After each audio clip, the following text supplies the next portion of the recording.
In the fertile crescent of the Nile Valley, long before the grandeur of Giza and Luxor, before the Great Pyramid rose like a sunward spear, there existed a land of shifting settlements, scattered villages, and uncharted waters. This was a world in which the Nile was both lifeline and mystery, a river whose flooding brought life to the parched lands, but whose currents were unpredictable and whose origins seemed almost divine. It is here, amid the reeds, the mud, and the endless stretch of sand and river, that the earliest stirrings of what would become one of the world's greatest civilizations took root. These were the communities of the pre-dynastic era, where survival was as much about adaptation to the environment as it was about understanding unseen forces, both human and divine. The people of this time lived in intimate connection with the river. Their villages were clustered near fertile banks, where fishing, farming, and hunting sustained life. Pottery shards, stone tools, and remnants of early dwellings reveal communities that were resourceful and organized, capable of crafting both beauty and utility from raw materials. Yet even in these small, seemingly simple societies, there existed the seeds of complex social structures. Leaders began to emerge, individuals whose skill in organizing labor, controlling resources, and maintaining order set them apart. These proto-rulers were the ancestors of the pharaohs, men and women who would one day wield power over the entire Nile Valley. Among these early communities, trade and communication began to shape identity and influence. The Nile was a highway, connecting settlements from the distant south to the northern delta. Stone, ivory, and pottery traveled along its waters, as did ideas, rituals, and symbols. By exchanging goods, communities exchanged concepts of leadership, spirituality, and technology. It is within this network of interactions that the early foundations of dynastic Egypt began to form. Cultural influences, practices, and hierarchies spread along these currents, creating a tapestry of connections that would underpin political unification centuries later. Yet alongside this flourishing of culture and commerce, there was also tension, rivalry, and competition. Upper Egypt in the south, with its fortified settlements and high desert lands, was culturally distinct from Lower Egypt in the north, a region shaped by the delta's waterways and abundant resources. These differences extended to religious practices, art, and social organization.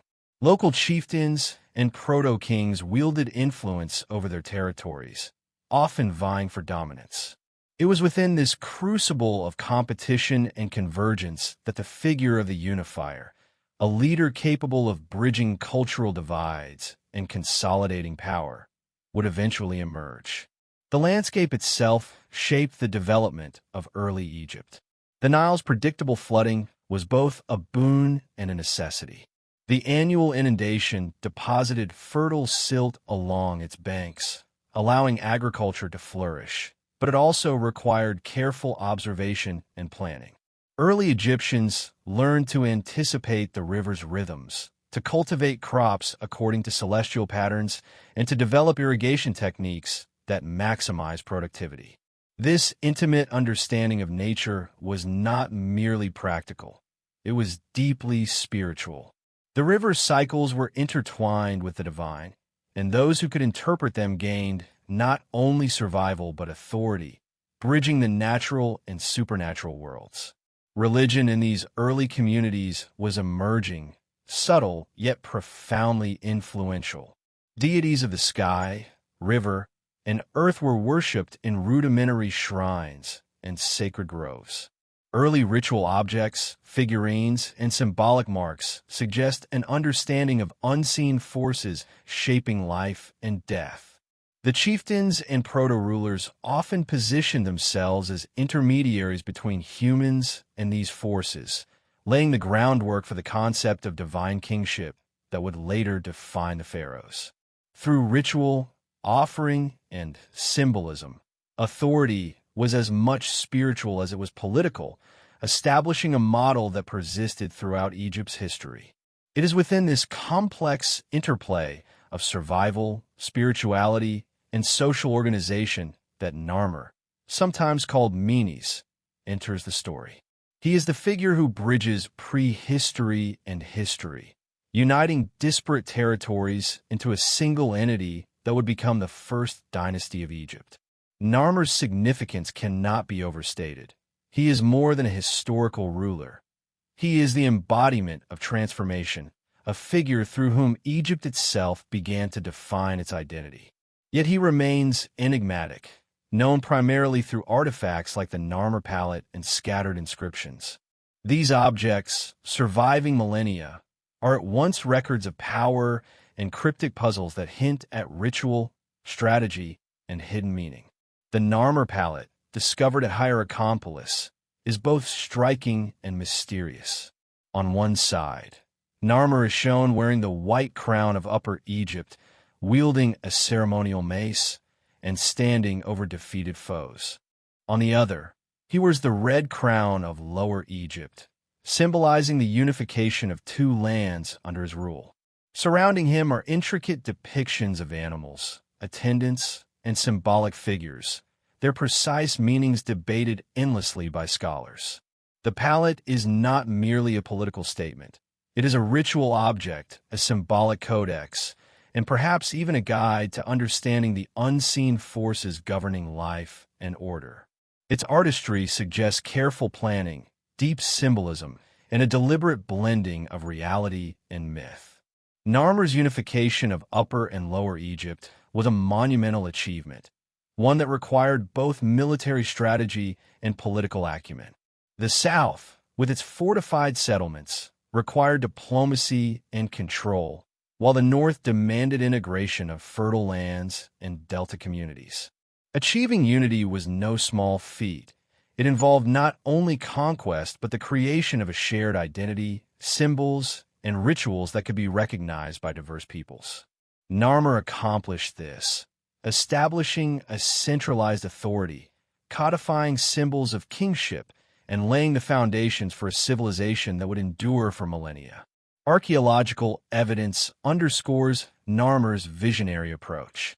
Early dynastic centers like Abydos and Hierakonpolis show signs of monumental construction, administrative organization, and ritual planning.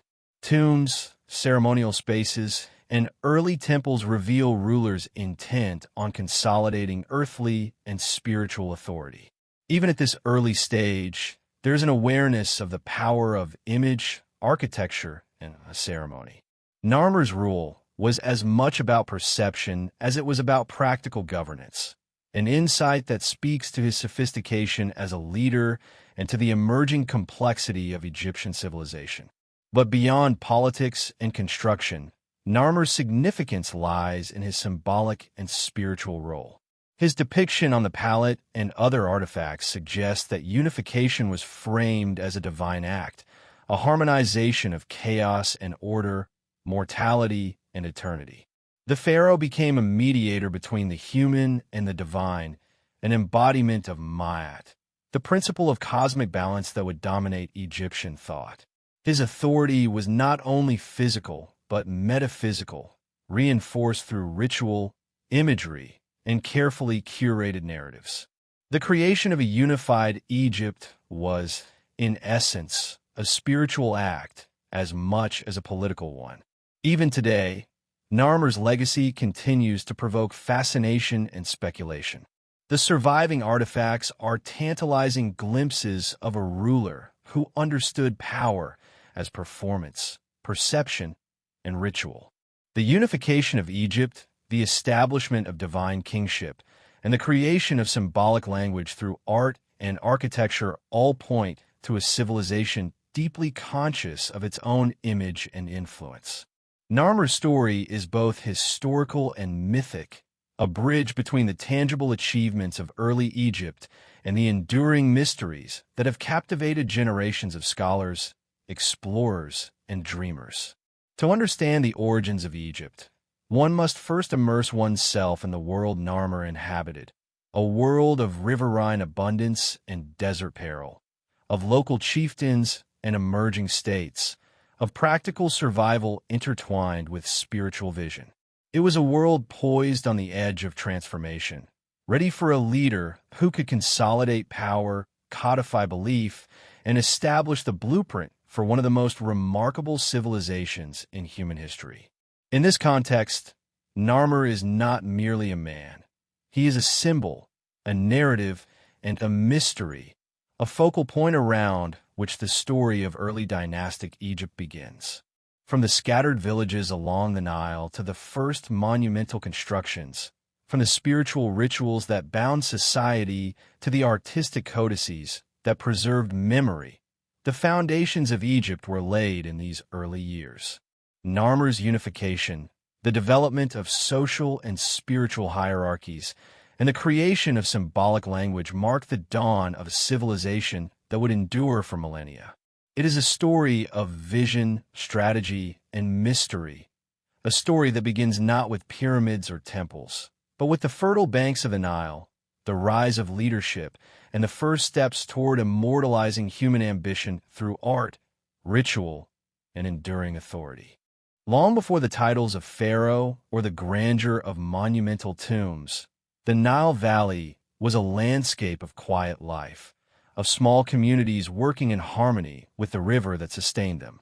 The world of pre-dynastic Egypt was one of rhythms and cycles, dictated by the annual rise and fall of the Nile.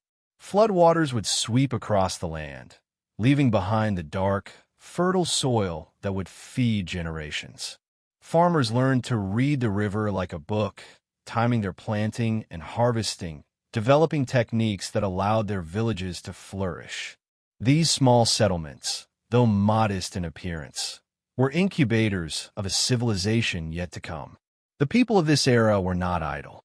Their ingenuity is evident in the earliest signs of social organization and craftsmanship. Mud brick dwellings lined the riverbanks, forming the first recognizable villages. Pottery was not only functional, but increasingly artistic, decorated with patterns that hint at early symbolic thought.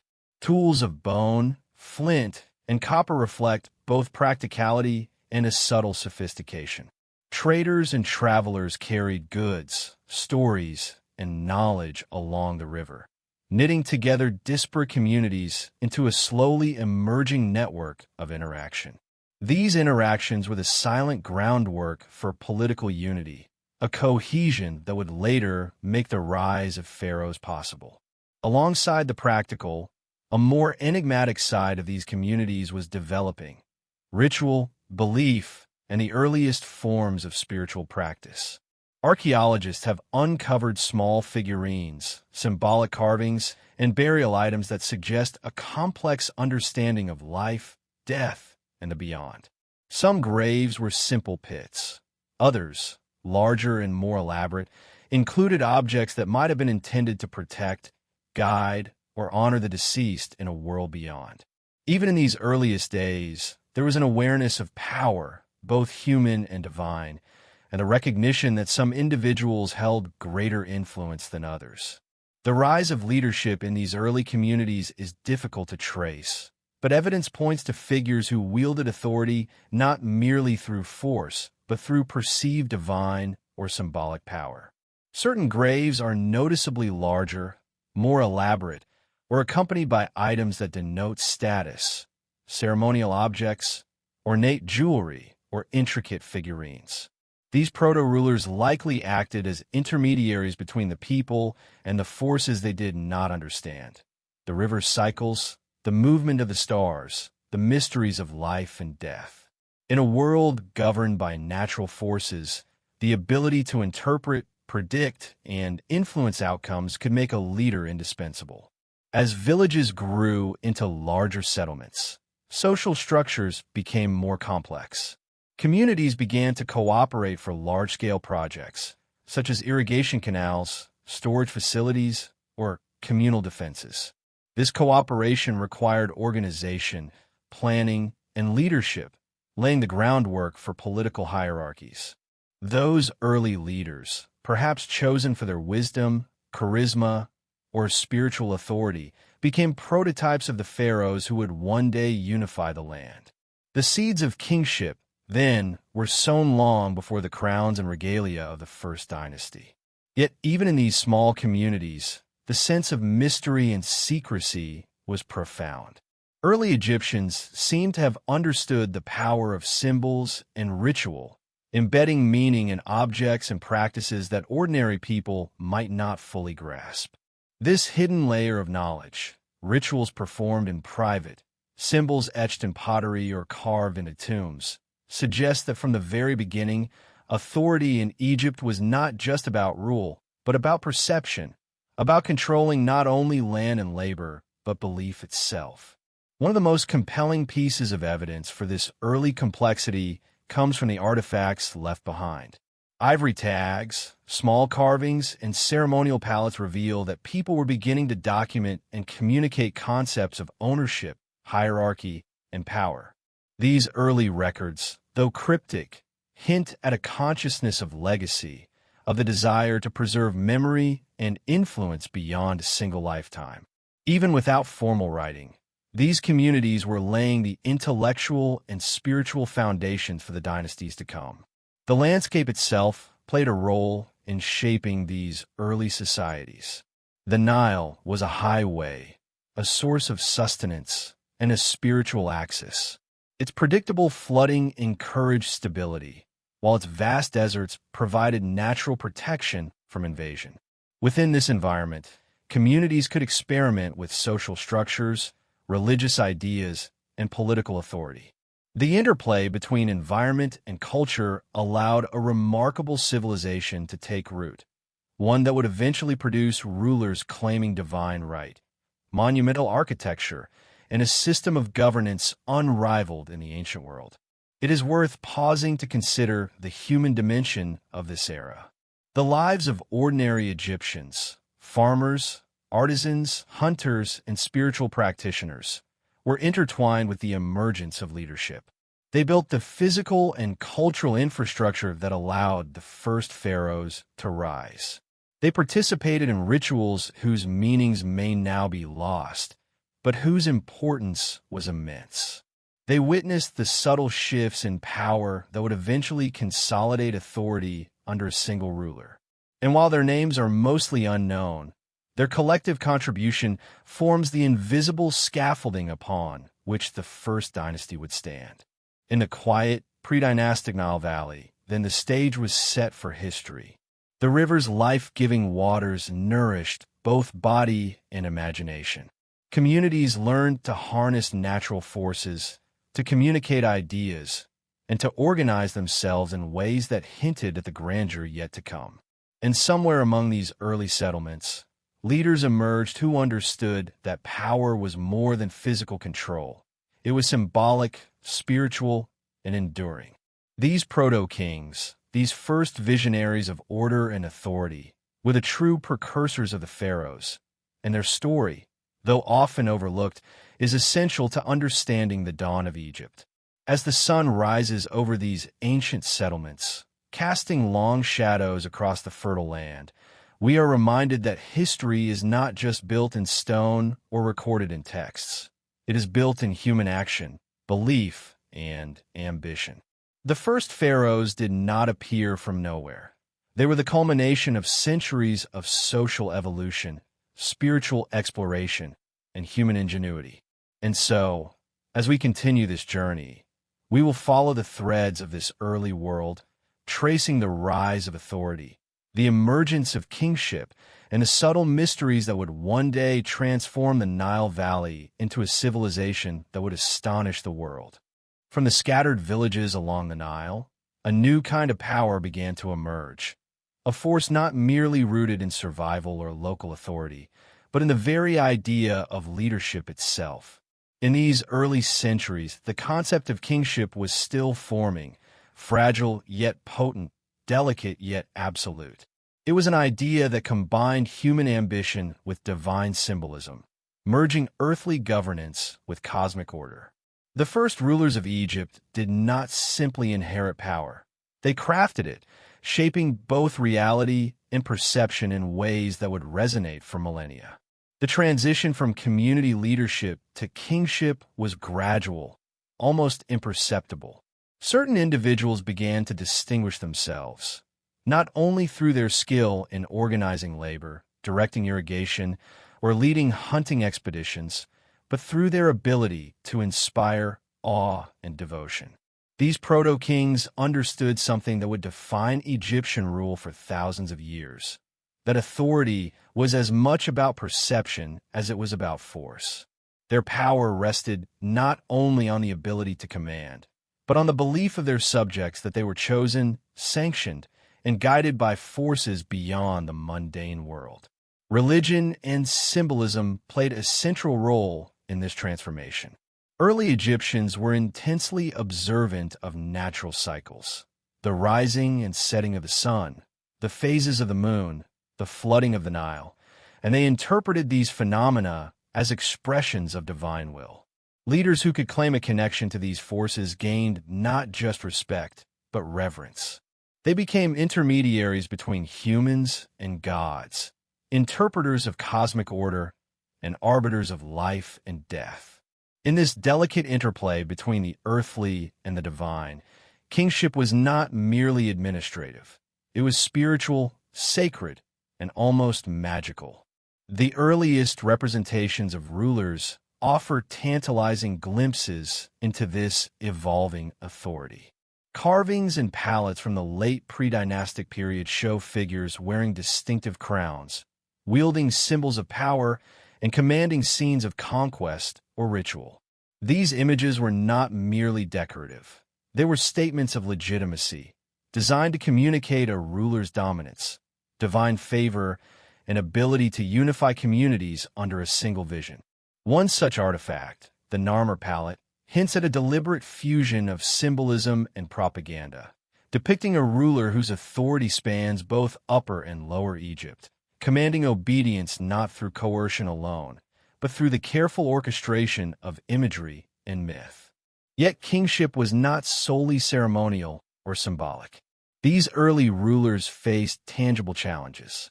Communities had to be managed, labor coordinated, resources allocated, and disputes resolved. They navigated the harsh realities of life along the Nile, droughts, floods, invasions, and disease, while maintaining the perception of unassailable authority. In doing so, they laid the foundations for a centralized state, an administrative framework that would allow Egypt to flourish and expand. Leadership was both practical and mystical, a delicate balance between human competence and divine mystique. Underlying this transformation was the emergence of a shared ideology, a set of beliefs that legitimized the ruler's power. The pharaoh was not merely a human leader. He, or occasionally she, was the earthly embodiment of Ma'at, the concept of cosmic order, truth, and balance. To maintain Ma'at was to ensure the Nile flooded on time, crops grew abundantly, and the state remained prosperous. Any failure in leadership, therefore, was not just a political misstep, it was a disruption of the universe itself. This intertwining of governance and cosmic responsibility created a potent form of authority, one that demanded both obedience and devotion from the population. The construction of early administrative centers and elite burial sites provides further insight into how this ideology manifested in practice. Sites like Abydos and Hierakonpolis reveal careful planning, monumental architecture, and ritual spaces that reinforce the pharaoh's dual role as ruler and divine intermediary. These centers were more than political capitals. They were stages upon which authority was performed and reinforced. Ceremonies, offerings, and public displays of power were carefully orchestrated, embedding the ruler's presence into both the physical and spiritual landscape. Even in this formative period, there is evidence of secrecy and esoteric knowledge surrounding the role of the king. Certain rituals, inscriptions, and ceremonial objects suggest that pharaohs held knowledge inaccessible to the average citizen. This secrecy reinforced their mystique, creating an aura of mystery that surrounded early dynastic rulers and strengthened their control.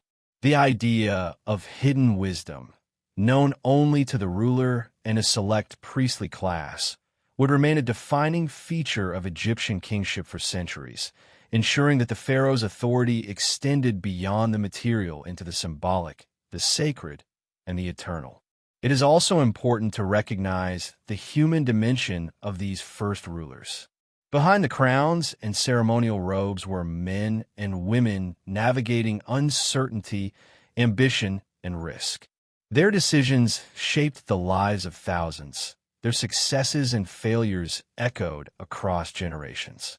While their names may have faded into obscurity or been deliberately erased from later records, their influence was undeniable. They were innovators of social structure, architects of ritual, and the earliest stewards of a civilization that would endure for thousands of years. As we trace the rise of kingship in these early dynastic communities, a pattern emerges. Authority was never simply imposed. It was cultivated, performed, and justified through a combination of practical leadership, religious symbolism, and controlled knowledge. The first pharaohs did not merely rule Egypt. They defined what it meant to rule. They created a system in which power, spirituality, and societal order were inseparable, laying the blueprint for a civilization whose influence would extend far beyond the Nile. In understanding the rise of early Egyptian kingship, we gain insight not only into the mechanics of power, but into the human desire to leave a lasting mark on the world. These early leaders understood that authority was as much about perception and belief as it was about force, and they used every tool at their disposal, ritual, art, architecture, and ideology, to cement their place in history. It is in this delicate, fascinating interplay between the human and the divine, the practical and the mystical, that the story of Egypt's first pharaohs truly begins. In the hazy mists of prehistory, when villages dotted the Nile like scattered jewels and the river itself seemed almost infinite in its power and mystery, one figure emerges from the shadows with a presence that commands attention. His name flickers faintly in the archaeological record, inscribed on artifacts that have survived millennia. Narmer, sometimes referred to as Menes in later texts. He is credited with uniting Upper and Lower Egypt, establishing the First Dynasty, and setting in motion the centralized rule that would define one of the world's greatest civilizations. Yet Narmer is not just a figure of historical record. He is also a symbol of mystery, a ruler whose life and actions are reconstructed from a delicate tapestry of stone, ivory, and pigment, leaving behind a story as compelling as it is enigmatic. The most famous artifact associated with Narmer is the Narmer palette, a ceremonial object that is at once practical and profoundly symbolic. On one side, the king is depicted wearing the white crown of Upper Egypt, holding a mace, his posture commanding. On the other, he wears the red crown of Lower Egypt, signaling his dominion over the entire Nile Valley. Surrounding him are intricate depictions of animals, conquered foes, and ceremonial processions. Every element of this palette is deliberate, a visual proclamation of authority and conquest. But beyond the immediate political message lies a deeper, almost esoteric layer. Scholars have long debated whether the symbols encode hidden meanings, ritual instructions, cosmological insights, or even secret messages intended for an elite few. This duality between public display and concealed knowledge is a hallmark of early Egyptian rulership. Narmer's unification of Upper and Lower Egypt was no small feat. The two regions were culturally distinct, with different languages, artistic styles, and political structures. Upper Egypt, stretching along the southern Nile, was known for its strong local rulers and fortified settlements, while Lower Egypt, in the north, was more open, fertile, and interconnected through the delta's waterways. Bringing these two lands under a single ruler required not only military might, but diplomatic skill, strategic alliances, and a vision that extended beyond immediate power. Narmer achieved this. creating the blueprint for a unified Egyptian state and establishing the symbols and rituals that would define kingship for centuries. Archaeological evidence suggests that Narmer's influence extended beyond politics and military conquest. Early dynastic centers like Hierakonpolis and Abydos show signs of monumental construction and sophisticated planning during his reign. Temples, administrative buildings, and tombs from this period reflect a ruler intent on consolidating both earthly and spiritual authority. Even in these early structures, there is a sense of deliberate symbolism. The placement of tombs, the orientation of buildings, and the inclusion of ritualistic objects all convey a message of divine sanction and controlled power. Narmer was not merely a king. He was a visionary, orchestrating both the physical and metaphysical landscape of a unified Egypt. The Narmer palette, however, also hints at something more secretive, more enigmatic. The imagery is highly stylized, almost hypnotic, with intertwined animals, conquered foes, and celestial motifs. Some scholars propose that the palette encodes ritual knowledge, instructions for initiation into sacred rites, or symbolic representations of cosmic order. The act of unifying Egypt may have been presented as not merely a political achievement, but as a divine fulfillment, an alignment of the mortal realm with the will of the gods. Narmer's role, then, transcended that of a king. He became a mediator of cosmic harmony, an embodiment of Ma'at, the principle of balance and order that would define Egyptian philosophy. Yet Narmer's life is shrouded in uncertainty. The historical record is fragmentary, and much of what we know comes from artifacts that survive by chance rather than design. There are tantalizing hints of other rulers, rival claimants, or local chieftains who may have resisted his unification efforts. Inscriptions show defeated enemies and captives, yet the full story of these campaigns is lost.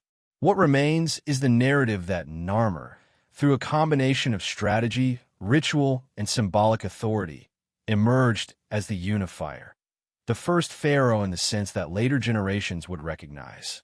His image and deeds were carefully immortalized, ensuring that his legacy would endure even as the details of his life faded into legend.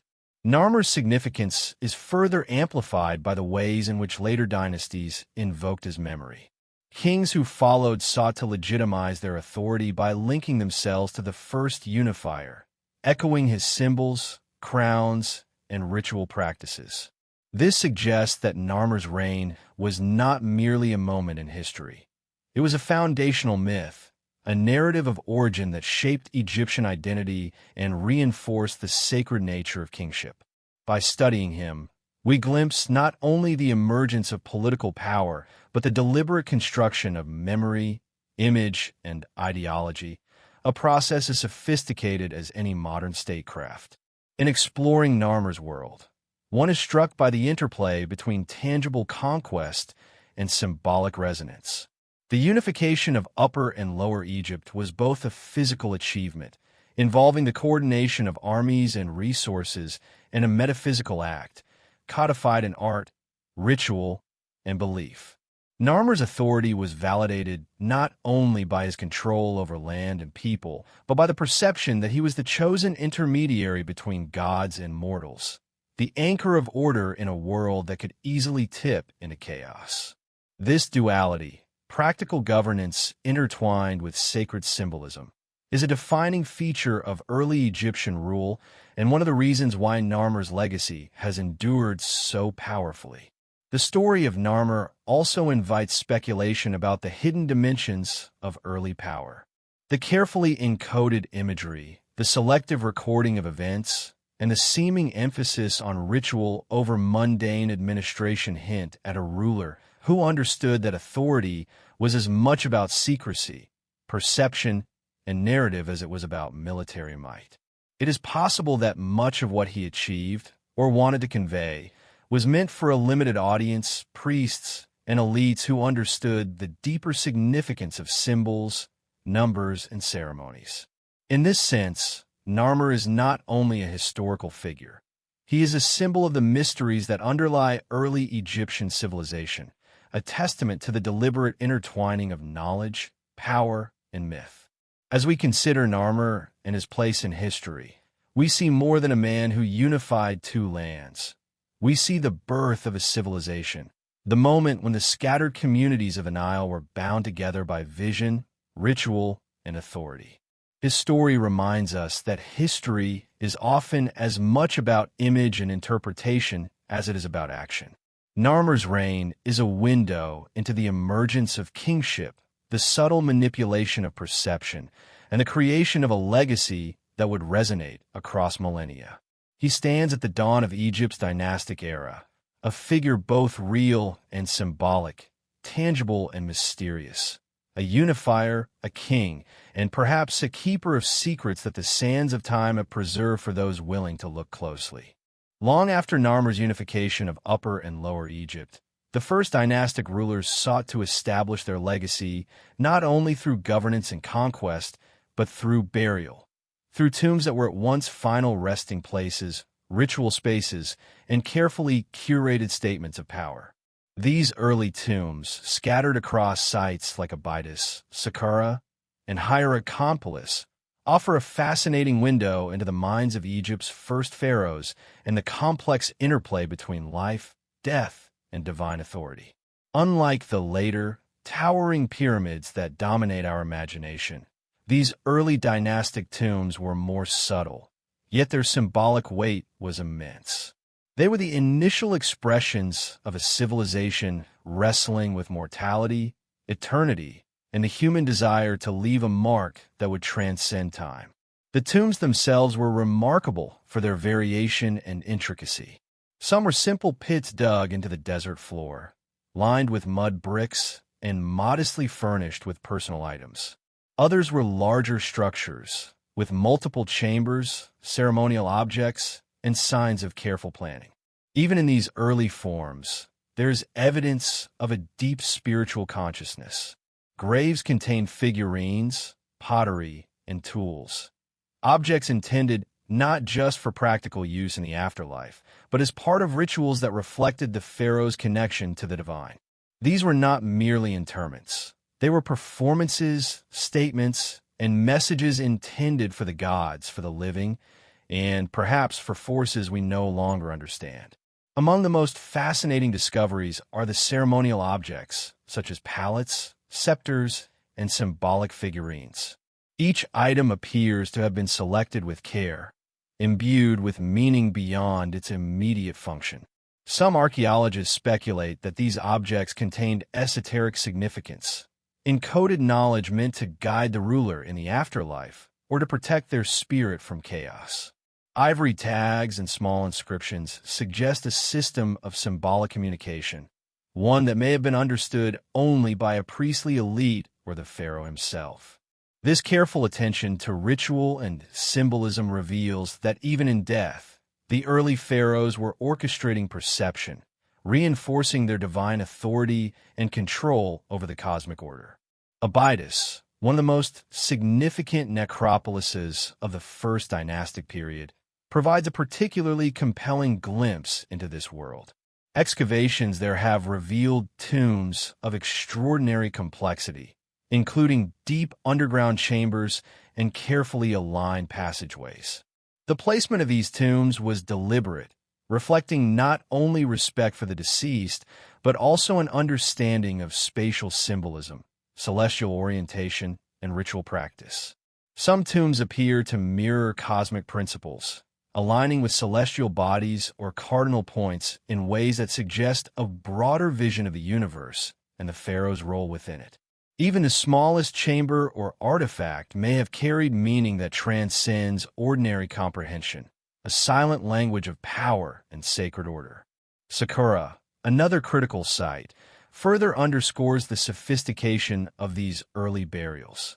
Here, tombs display innovations in construction, layout, and ritual objects.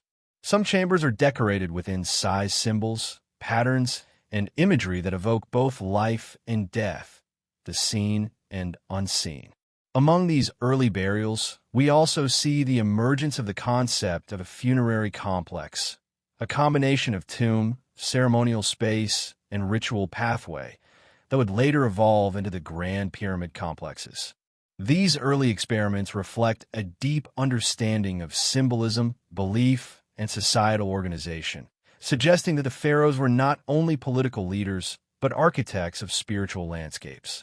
The artifacts within these tombs are equally captivating. Ceremonial knives, ornate jewelry, and exquisitely crafted pottery hint at a culture that valued precision, symbolism, and the transmission of knowledge. Some objects are covered in enigmatic motifs, depictions of animals, gods, and abstract forms whose meaning has been debated for generations. Were these purely decorative, or did they encode a deeper wisdom, secret teachings intended to guide the pharaoh in the afterlife and preserve his influence among the living? The suggestion of hidden knowledge adds an air of intrigue to these burials, reminding us that even in the earliest dynasties, power and mystery were inseparable. But perhaps the most compelling feature of these tombs is what they conceal. The passage of millennia has erased many details, leaving gaps that invite speculation. Some chambers remain unexplored, some inscriptions only partially deciphered. Scholars have long wondered whether the tombs contain messages deliberately hidden, instructions for the afterlife, or knowledge meant for select individuals. These possibilities ignite the imagination, hinting at a civilization that operated on multiple levels: political, spiritual, and secretive. The pharaoh's authority was maintained not only in life, but through a carefully curated presence in death, a presence that extended into the unseen realms of spirit and memory. The construction and planning of these tombs also reflect a sophisticated understanding of society and labor. Creating these burial spaces required organization, resources, and the cooperation of skilled artisans, laborers, and priests. It is likely that the pharaohs exerted control not only through command, but through ritual and symbolism, ensuring that even those who built their tombs were participating in a sacred act. In this sense, the tombs were microcosms of the larger society, hierarchically organized, meticulously ordered, and infused with the ideology of the ruler. They were monuments not just to the individual, but to the principles of kingship, divine order, and eternal authority. Moreover, the tombs of the First Dynastic Period reveal a continuity that would define Egypt for millennia. Symbols, motifs, and ritual practices established in these early burials would be repeated, refined, and elaborated in subsequent dynasties. The pharaohs understood that death was not an end, but a continuation, a way to preserve memory, authority, and cosmic balance. By studying these tombs, we can trace the evolution of Egyptian civilization, from the subtle sophistication of the first dynastic burials to the grandeur of the pyramids and temples that would later dominate the landscape. Yet even with all the excavation, study, and interpretation, these tombs retain an aura of mystery. Their full meanings may never be entirely known, and their secrets are partially locked away by time itself. And perhaps that is fitting, for the first pharaohs ruled a world in which secrecy, ritual, and perception were central to power. Their tombs were not merely places of rest. They were stages, messages, and tests of knowledge, preserved in stone and earth for those with eyes to see and minds to interpret. As we walk among the remnants of these early dynastic tombs, we are confronted with the profound ambition of Egypt's first pharaohs.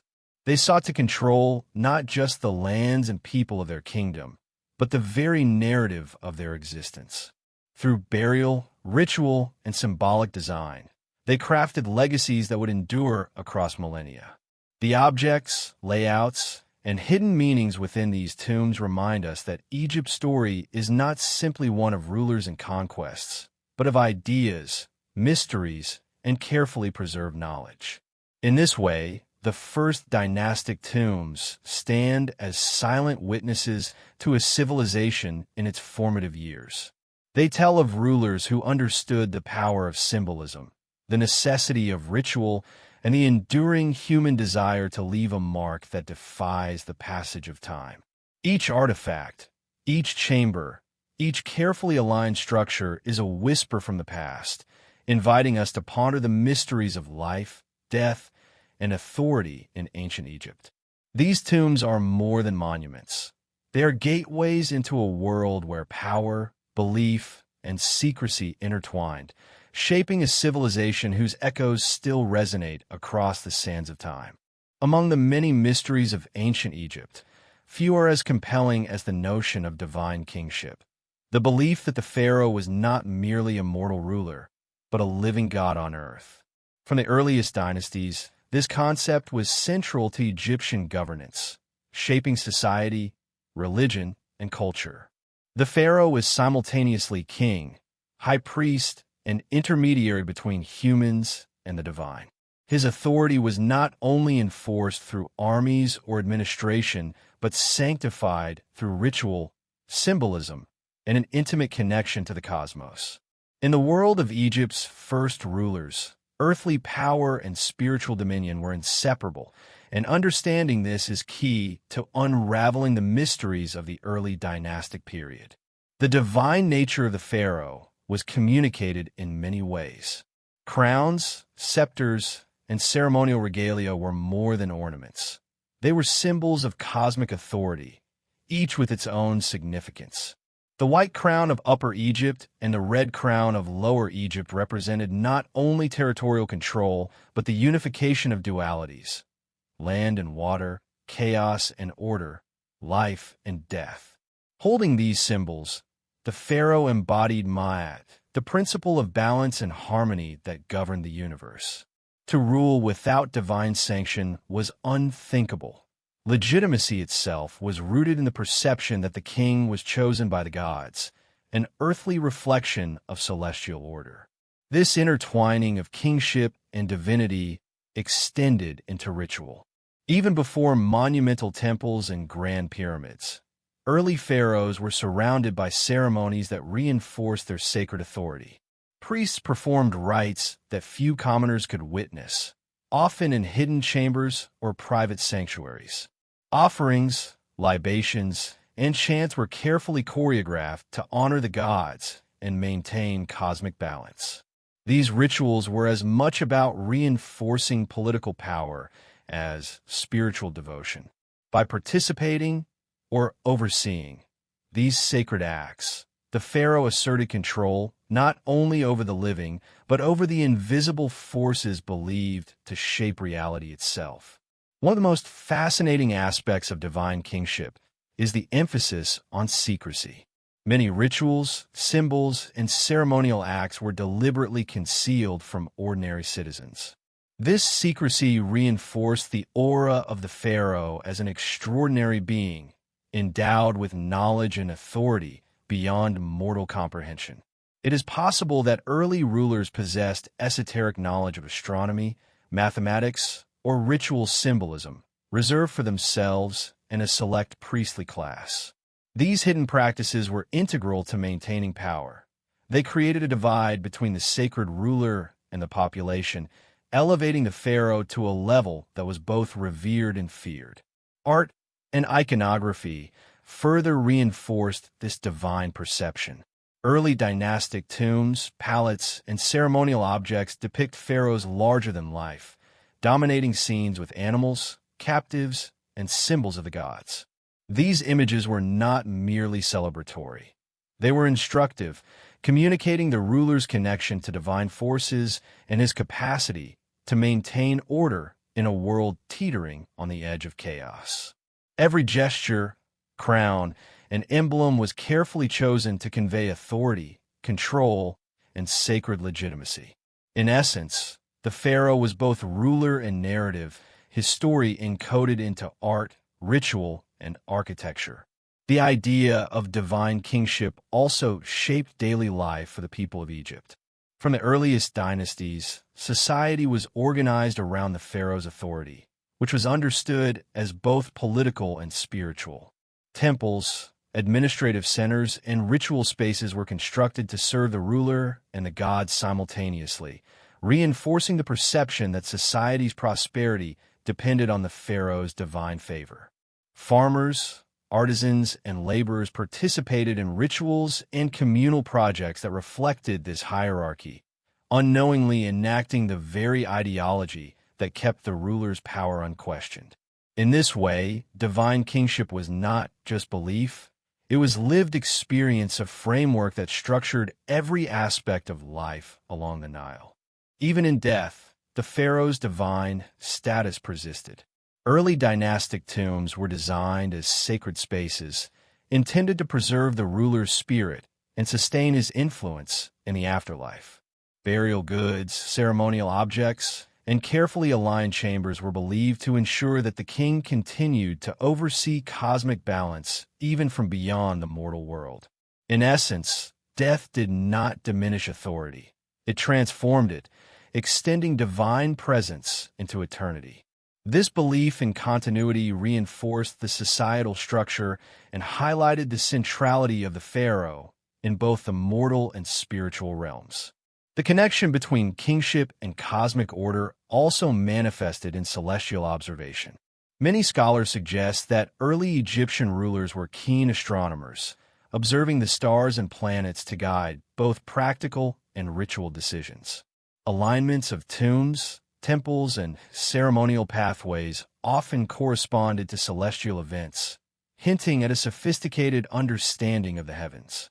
The pharaoh, positioned at the intersection of human society and cosmic design, may have been seen as the guarantor of harmony between the terrestrial and the celestial, a role that reinforced authority through both visible and hidden knowledge.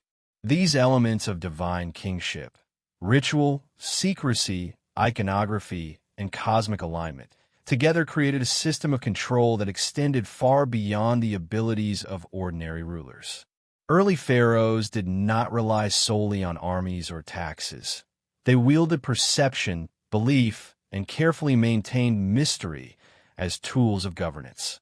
By establishing themselves as intermediaries between gods and humans, they created a structure in which obedience was reinforced not by coercion alone, but by the perception that defiance could disturb the balance of the universe itself.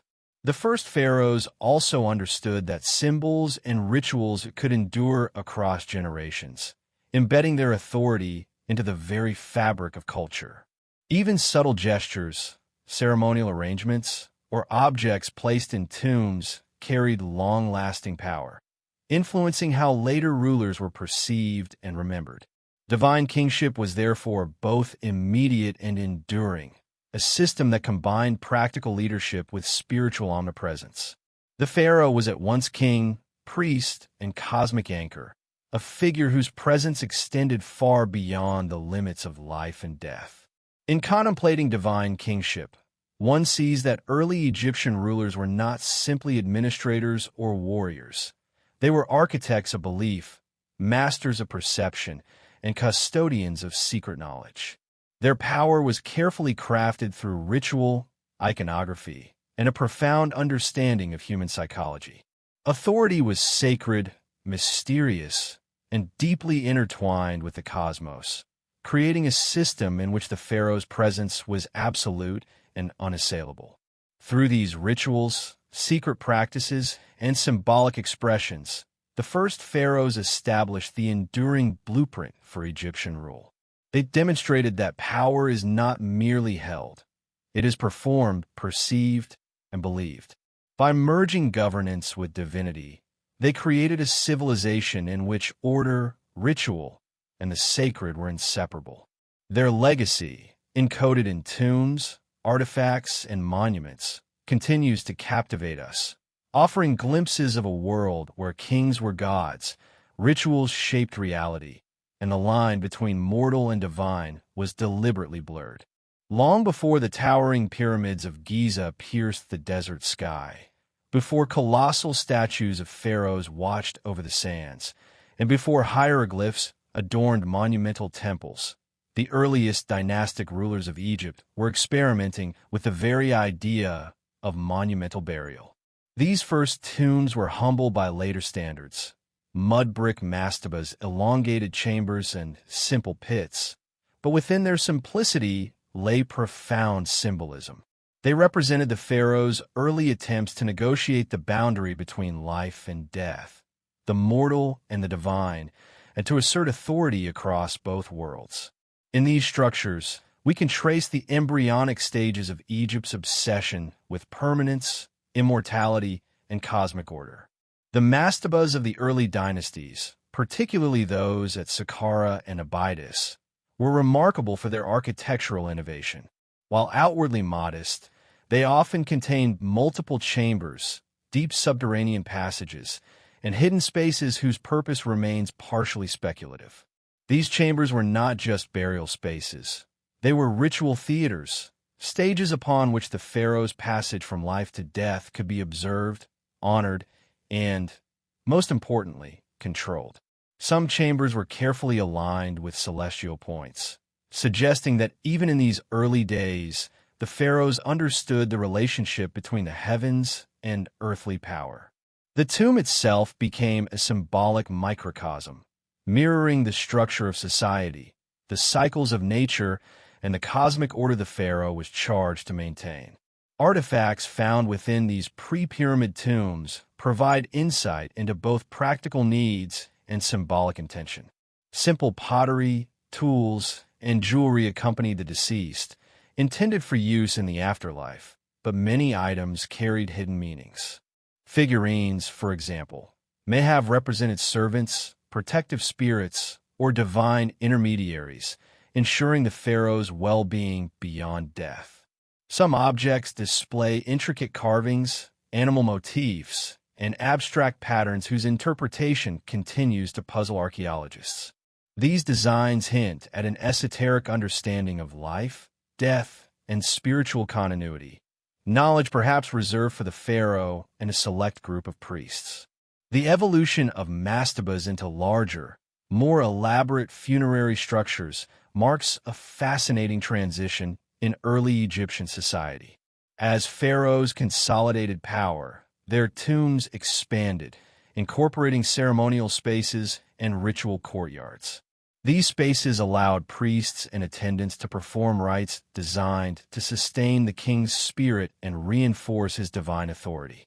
Even in these early forms, there is evidence that the pharaohs were crafting not only a resting place, but a narrative. The tomb itself communicated the ruler's power, status, and connection to the divine. Every stone, every chamber, every artifact was carefully orchestrated to convey a story of control over both the mortal and eternal realms. One of the most compelling features of these pre-pyramid structures is the evidence of secrecy and hidden knowledge. Subterranean chambers, concealed corridors, and symbolic artifacts suggest that the pharaohs were curating more than a resting place. They were constructing a coded environment. Certain objects may have served as keys to spiritual understanding, instructions for navigating the afterlife, or markers of hidden wisdom accessible only to those initiated into sacred knowledge.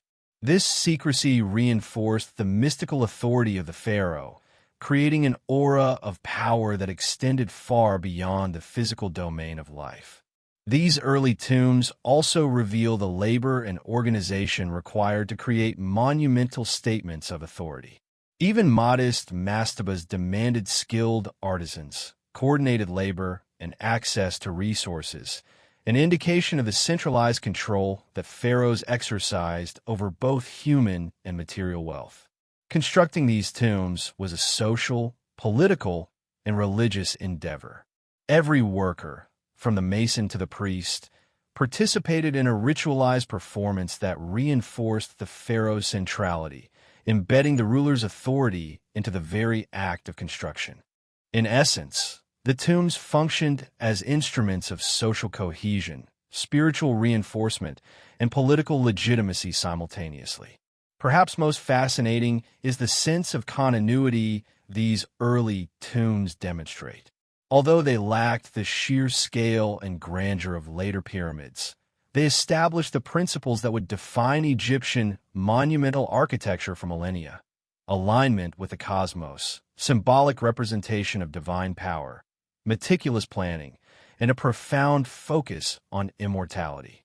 They were the laboratories of early Egyptian spirituality and statecraft, experiments in blending the practical with the mystical.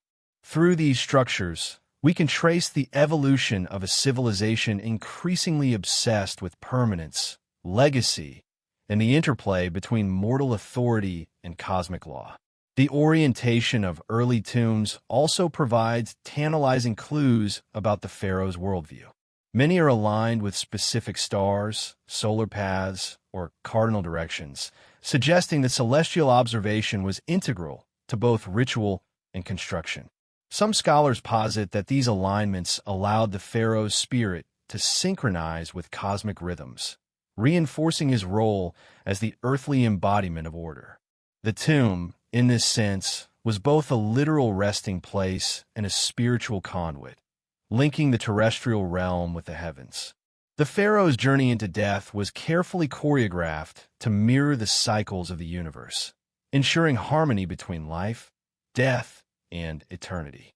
In addition, early dynastic tombs often included small subsidiary burials, perhaps of attendants or servants, reflecting a worldview in which the ruler's authority extended into death.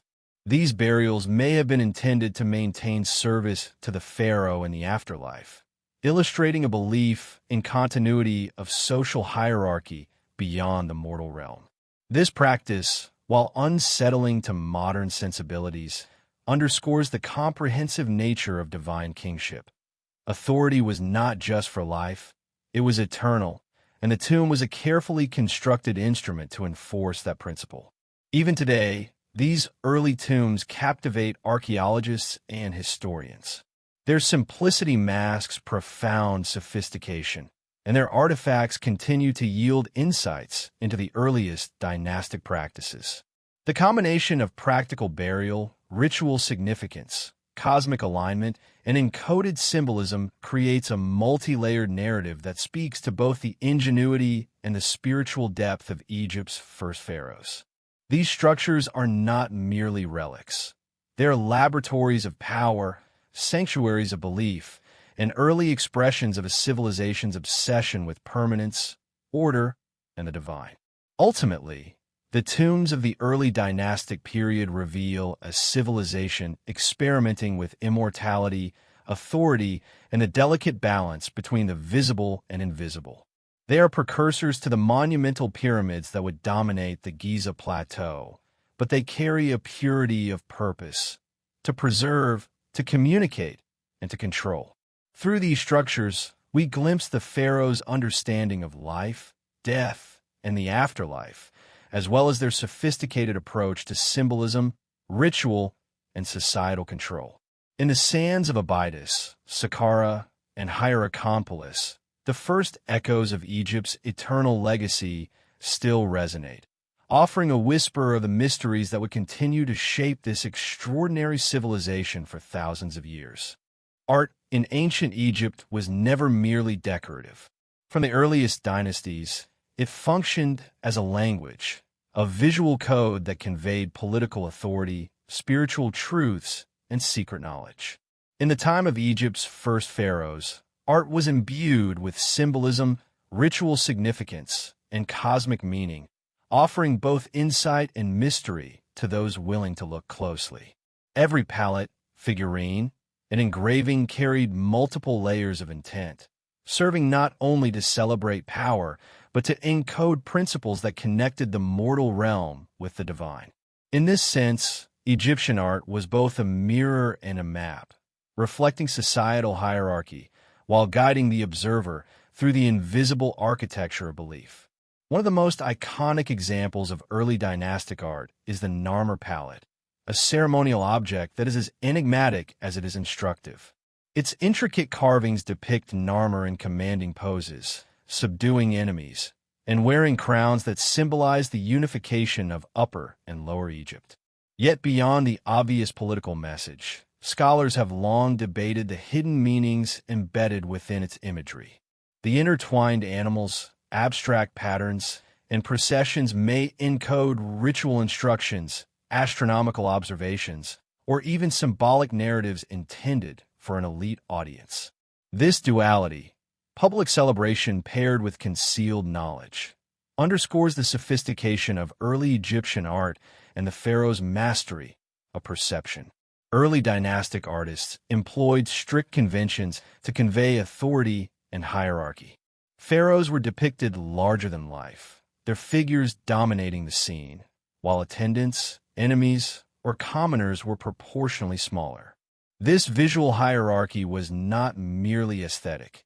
It reinforced societal structures and emphasized the pharaoh's role as an intermediary between the human and divine realms. Even the smallest detail, a raised arm, a staff, or a ceremonial object, carried significance, signaling power, spiritual favor, or cosmic alignment. These visual cues were part of a broader system in which art itself became a tool of governance, controlling perception as effectively as law or ritual. Animals in early Egyptian art also held profound symbolic meaning. Lions, bulls, and birds appear frequently, each representing qualities such as strength, virility, protection, or divine connection. Some scholars suggest that certain depictions encode celestial knowledge, with patterns corresponding to star alignments, solar cycles, or seasonal changes. For the pharaoh and the priestly class, these symbols may have been part of a secret language, a way to communicate concepts that could not be expressed through words alone. The art was thus both functional and mystical, a repository of sacred knowledge embedded in everyday objects and ceremonial artifacts. Even the simplest objects, pottery, tools, or jewelry, were often adorned with symbolic motifs. Patterns etched onto vessels, figurines carved from ivory or stone, and amulets shaped like sacred animals or celestial symbols suggest a deliberate layering of meaning. These items were not merely functional. They were active participants in the rituals of life and death, guiding the pharaoh's spirit, protecting his journey into the afterlife, and reinforcing the cosmic order. In essence, the artistry of the early dynasties was a fusion of practicality, spirituality, and secrecy. Hieroglyphs, which began to emerge in the late pre-dynastic period, further illustrate the complexity of early Egyptian communication. These symbols were not only a written language, but also a medium for encoding ritual, history, and ideology. Even in their earliest forms, hieroglyphs reveal a sophisticated understanding of abstraction, metaphor, and narrative layering.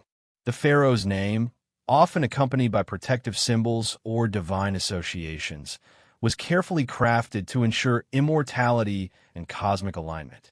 Writing, like visual art, became a tool of authority and a vehicle for hidden knowledge, linking earthly power with spiritual and eternal dimensions.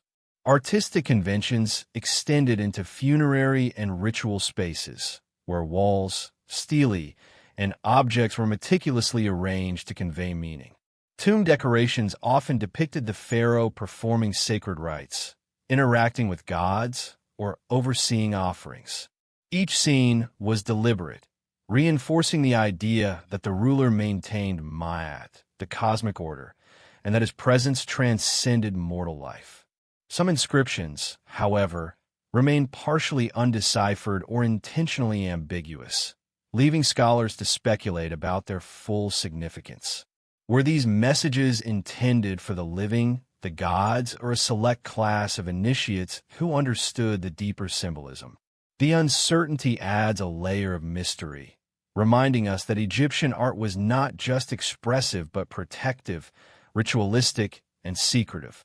Even within ceremonial objects, we find evidence of hidden meaning. Ivory palettes, scepters, and figurines often include motifs that do not align with obvious narrative or decorative purposes. These symbols may represent esoteric knowledge, numerical or astronomical codes, or spiritual principles accessible only to those trained in sacred traditions. For the pharaoh, possessing and commissioning these works was an exercise in both authority and secrecy, embedding power into physical form and extending influence beyond the visible world. The art itself became a vessel for control, perception, and continuity. The subtlety and precision of early dynastic art reveal a civilization deeply conscious of how power, spirituality, and knowledge were communicated. Every object, every motif, every composition was a deliberate choice, reflecting a worldview in which authority and sacredness were inseparable. Through these artifacts, we gain insight into the pharaoh's understanding of their own role, rulers, priests, and mediators of cosmic order. Even after thousands of years, the art of the first dynasties continues to captivate, revealing both the tangible achievements and the hidden mysteries of Egypt's earliest rulers. Ultimately, the art of Egypt's first pharaohs was a language of power, a bridge between mortal authority and divine mandate, and a carefully curated repository of knowledge. It communicated societal hierarchy, spiritual principles, and, perhaps most intriguingly, esoteric secrets meant to endure across millennia. Every figure, every pattern, and every motif was a deliberate act, a message crafted for those with eyes to see and minds to interpret. In these early works, we find not only aesthetic beauty, but a profound reflection of a civilization striving to harmonize life, death, and eternity. A civilization where art itself was a key to the mysteries of existence. In the shadow of the pharaoh, yet occupying a realm of their own authority, were the priests, the guardians of ritual, tradition, and hidden knowledge. From the earliest dynasties, these figures were far more than religious functionaries. They were interpreters of cosmic order, keepers of esoteric wisdom, and silent architects of the pharaoh's power. The priesthood was intricately woven into the fabric of early Egyptian society, serving as both advisors and enforcers, ritual specialists, and secret custodians.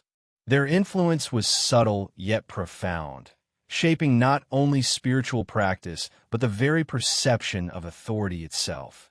Priests controlled access to the divine. In a civilization where the pharaoh was considered a god on earth, the ability to mediate between the human and the divine was paramount. Priests performed sacred rites, conducted ceremonies in hidden chambers, and prepared offerings that were believed to sustain the ruler's spirit and maintain Ma'at, the cosmic balance. These rituals were meticulously executed, often in private, away from the eyes of ordinary citizens.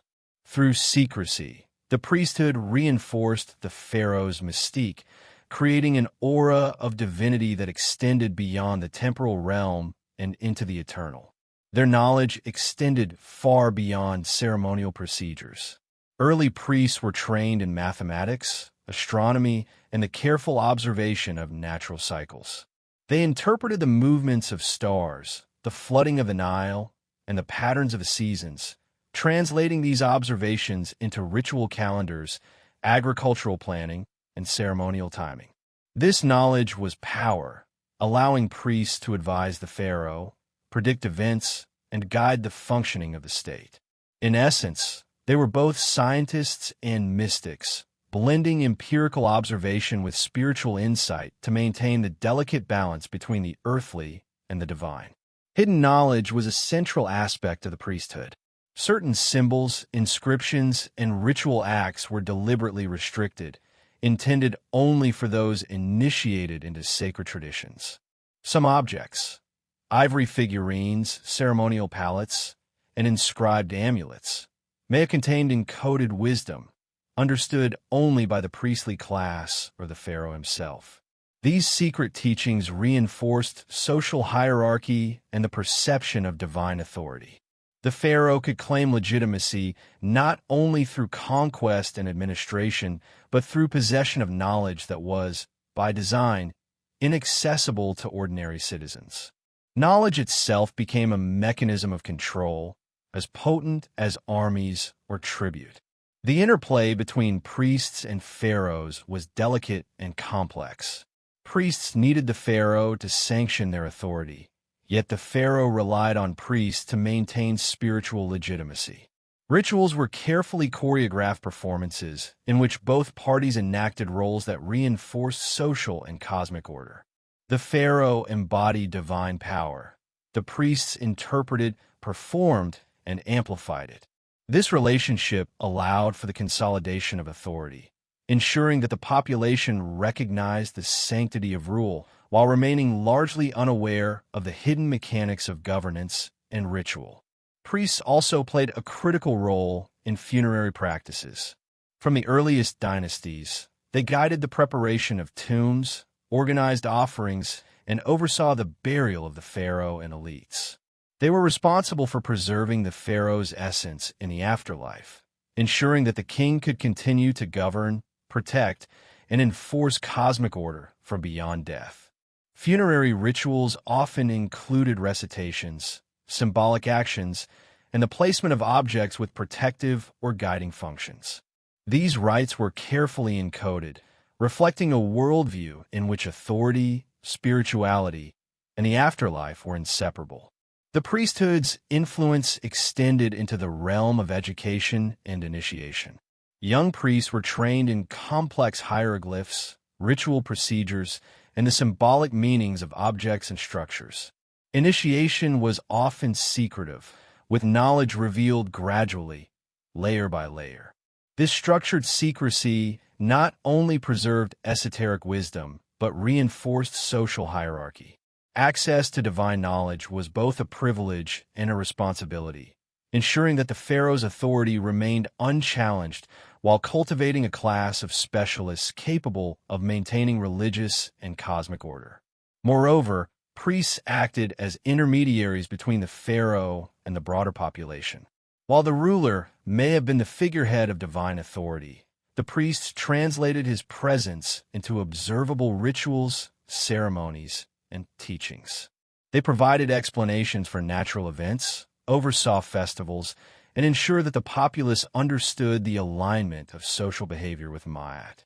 Through these actions, priests maintained social cohesion, reinforced obedience, and perpetuated the mythos of divine kingship. Their work was invisible yet foundational, shaping reality through ritual, interpretation, and controlled dissemination of knowledge. Interestingly, some artifacts hint at the possibility of even deeper esoteric practices. Objects with enigmatic inscriptions, motifs repeated across temples and tombs, and ceremonial items whose purpose is still debated may have been part of an ancient system of secret wisdom. These hints suggest that priests were custodians not just of religious ritual, but of knowledge that could influence politics, philosophy, and cosmology. The pharaoh's power was amplified by this secrecy, ensuring that his authority operated on multiple levels: tangible, spiritual, and hidden. In contemplating the role of priests in early dynastic Egypt, one sees the subtle architecture of power. Authority was not imposed solely through force or hierarchy. It was performed, interpreted, and ritualized. The priesthood was essential in maintaining the illusion and reality of divine kingship, blending practical guidance with sacred ceremony, observation with interpretation, and knowledge with secrecy. Through their actions, the pharaoh was both god and mortal, ruler and mediator, visible yet unreachable. Ultimately, the priests of Egypt's first dynasties were much more than servants of religion. They were guardians of a system designed to maintain cosmic balance, social order, and the sanctity of kingship. Their knowledge, rituals, and secret practices were integral to the stability of early Egyptian society, and their influence resonates across millennia through the tombs, temples, and artifacts they helped shape. By studying these figures, we glimpse a civilization that understood power not only in physical or political terms, but in spiritual, symbolic, and hidden dimensions, a civilization in which secrecy, ritual, and wisdom were as essential as armies and territory. In the shadowed corridors of the first Egyptian palaces, power often extended far beyond the throne itself. While the pharaohs were the visible symbols of authority, the true mechanics of governance rested in the hands of those who moved quietly behind them: advisors, priests, and scribes whose influence often rivaled, and sometimes eclipsed, that of the king himself. These individuals were not merely bureaucrats or functionaries. They were guardians of knowledge, interpreters of omens, and architects of a sacred order that legitimized a ruler's claim. Their presence hints at a hidden architecture of power, one that shaped the very course of early dynastic Egypt while remaining largely invisible to the public eye. The first dynastic courts were complex ecosystems. Advisors to the king were chosen not only for loyalty, but for their intimate understanding of the delicate balance between religion, military strategy, and administrative control. They were privy to matters the pharaoh himself might never witness: the intricate workings of taxation, the allocation of grain along the Nile, and the negotiation of alliances with neighboring settlements or distant lands. Some of these advisors, historians suggest, were members of priestly families whose knowledge extended to secret rituals, astronomical observations, and sacred texts that recorded the cosmological principles underlying kingship itself. These were the men and women who ensured that the pharaoh's words carried divine authority, that every decree resonated with ritual correctness, and that the state appeared unassailable in both structure and symbolism. Priests, in particular, wielded power that could rival that of the pharaoh. They were custodians of the divine mysteries, mediators between the mortal and the immortal. Early dynastic religion was not simply a matter of worship. It was a sophisticated system of symbolism, ritual, and cosmic alignment that reinforced the pharaoh's right to rule. The priesthood oversaw the alignment of temples and tombs, timing ceremonies to celestial events, and safeguarding sacred knowledge that could be manipulated to influence both public perception and the king's decisions. Some scholars argue that these early priests operated almost like secret councils, guiding the young state with an invisible hand, sometimes steering the pharaoh toward decisions that consolidated their own influence while maintaining the illusion of divine guidance. Scribes, too, played an indispensable role. They were the chroniclers of history, the architects of records that would define legacy. In an age when literacy was rare and symbols carried immense power, scribes determined how events were recorded, how decrees were worded, and which knowledge was preserved or concealed. Their control over information meant they could subtly shape the narrative of the pharaoh's reign. Imagine the careful choices they made: which victories to immortalize on palettes and stelae, which disasters to obscure, and which rituals to elaborate upon in writing. Every word etched into stone or papyrus was an exercise in shaping memory, ensuring that the emerging Egyptian state maintained the authority of its rulers and the sanctity of its divine order. There's also evidence to suggest that some of these figures may have belonged to secretive groups or early proto-orders within Egyptian society. While mainstream history often portrays the early dynastic period as straightforwardly monarchical, the presence of these powerful advisors, ritual specialists, and scribes hints at a more intricate reality. Their influence suggests an unspoken network of knowledge, esoteric practices, perhaps even proto-occult philosophies, that guided the pharaoh's actions. This hidden power structure may have determined succession, influenced military campaigns, and even dictated the construction of monumental architecture, all in ways designed to preserve a cosmic balance that only a select few truly understood. Even more intriguing are the whispers of these advisors' interactions with the divine. Some rituals required their presence as intermediaries, their voices reciting sacred formulas that were believed to stabilize the cosmos. Priests might have interpreted celestial phenomena as messages from the gods, advising the pharaoh on when to launch campaigns or undertake monumental projects. In this way, the advisors were not merely supporting the king. They were co-creators of the state itself, their unseen hand guiding the early dynastic narrative toward stability and continuity. The power dynamics in these early courts were delicate. A misstep could have dire consequences, alienate the wrong priest, or misinterpret a divine omen, and the king could lose not just public confidence, but cosmic favor. In such an environment, the advisor's ability to manage both the visible and invisible realms of power was critical.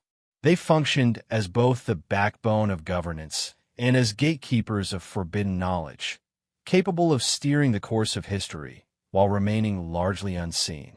This hidden layer of authority reminds us that the story of Egypt's first pharaohs is never just about the rulers themselves. It is about the intricate web of human and divine influence surrounding them. Advisors who whispered wisdom, priests who invoked unseen forces, and scribes who recorded the official story while holding secret truths in their hands. Without these unseen actors, the pharaohs might have been mere figureheads, but with them, they became god-kings, ruling over a civilization that would endure for millennia. Their subtle guidance, their esoteric knowledge, and their ability to manipulate perception reveal a side of early dynastic Egypt that mainstream narratives rarely explore, a shadow realm of power that shaped the very foundation of one of history's greatest civilizations. Long before the construction of the Great Pyramids, long before temples rose to honor the sun and stars, the first pharaohs of Egypt looked to the skies for guidance. The heavens were not merely a backdrop to human life. They were a map, a calendar, and a mirror of cosmic order. To the early kings, every movement of the sun, moon, and stars was a message, a divine signal that could affirm their rule or warn of danger. Their reigns were intertwined with celestial rhythms, and the alignment of temples, tombs, and ceremonial grounds reflected a profound understanding of the universe, an understanding that may have been far more advanced than modern scholars often acknowledge. The connection between kingship and the cosmos was more than symbolic. It was believed that the pharaoh's legitimacy was derived from the harmony he maintained between the earth and the heavens. Solar events, particularly the rising of certain stars, were interpreted as omens, guiding agricultural cycles, religious festivals, and even military campaigns. The earliest astronomical observations recorded in tombs and ceremonial artifacts suggest that priests and advisors were meticulous in tracking these celestial patterns. The king, standing at the center of this cosmic network, was not simply a political leader. He was a living embodiment of divine order, a mediator between humanity and the infinite skies.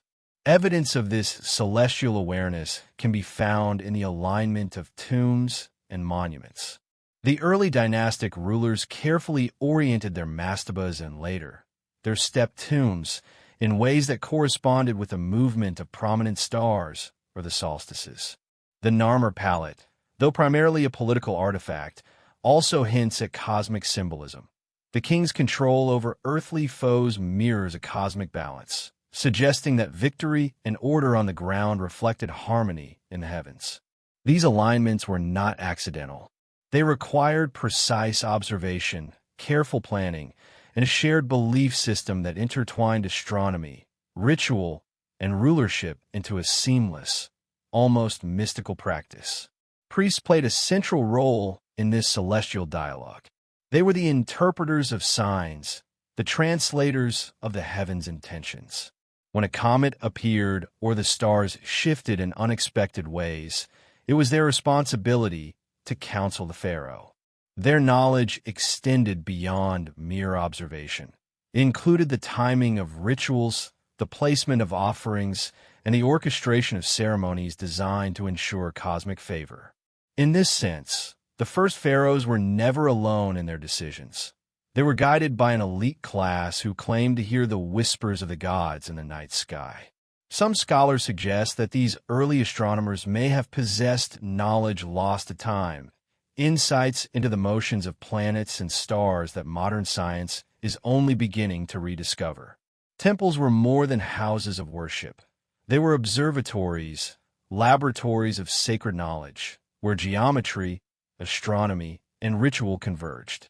The act of aligning a tomb or performing a ritual at a precise, celestial moment was both spiritual and practical, a way to harness cosmic energies for the benefit of the king, his subjects, and the enduring stability of the state.